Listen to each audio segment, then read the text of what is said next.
விண்ணுலகில் இருக்கின்ற எங்கள் தந்தையே, உமது பெயர் தூயதென போற்றப் பெறுக.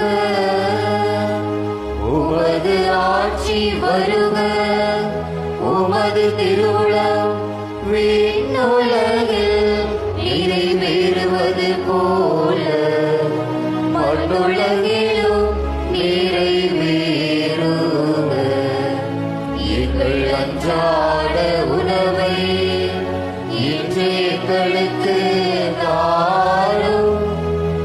எங்களுக்கு எதிராக குற்றம் செய்வோரை நாங்கள் மன்னிப்பது போல எங்கள் குற்றங்களை மன்னியும்.